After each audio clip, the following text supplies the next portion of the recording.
Welcome back to The Lead. Today, the Orlando terrorist massacre is pushing the 2016 candidates into a new kind of war of words. Hillary Clinton and Donald Trump just wrapped up dueling speeches and went after each other on leadership and counterterrorism policies.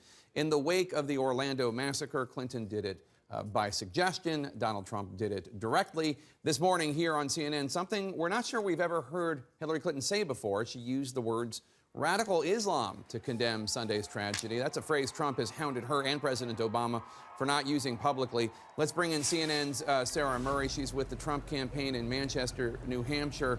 And Sarah, as I said, Clinton made only veiled allusions to Trump, but boy, he took her on by name repeatedly.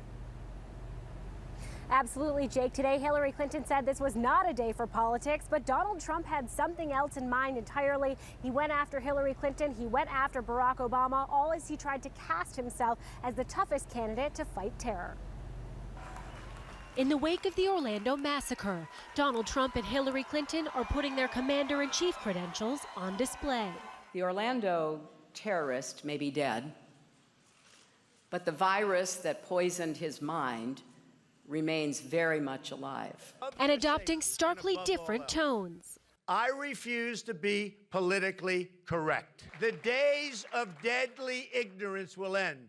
While Clinton lays out a multifaceted plan to guard against terrorists who act alone. As president, I will make identifying and stopping lone wolves a top priority. And promises tighter gun controls.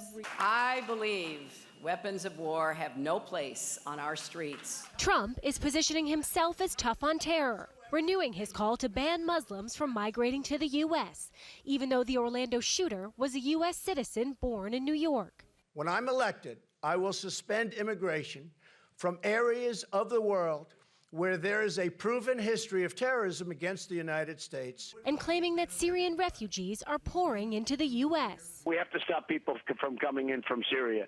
We're taking them in by the thousands. In fact, less than 4,000 Syrians have been admitted this year. President Obama has called for resettling 10,000 by the end of September. Today, Clinton's arguing Trump's approach will cause more harm than good. Inflammatory, anti-Muslim rhetoric and threatening to ban the families and friends of Muslim Americans, as well as millions of Muslim business people and tourists from entering our country, hurts the vast majority of Muslims who love freedom and hate terror. The presumptive Democratic nominee dismissing one of Trump's loudest criticisms, that she won't utter the words radical Islamic terrorism. Hillary Clinton, for months, and despite so many attacks, repeatedly refused to even say the words radical Islam. Saying she's more focused on solutions than semantics. Whether you call it radical jihadism, radical Islamism, I think they mean the same thing. I'm happy to say either. As Trump adopts some questionable semantics of his own, appearing to suggest President Obama sympathizes with Muslim extremists who've launched terrorist attacks. We're led by a man that either is not tough, not smart, or he's got something else in mind.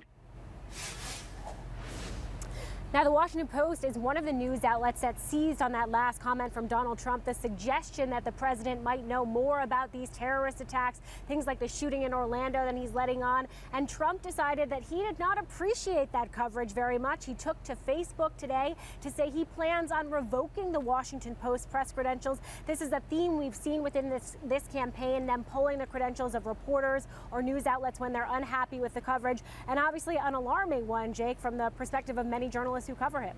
All right, Sarah Murray, thank you so much.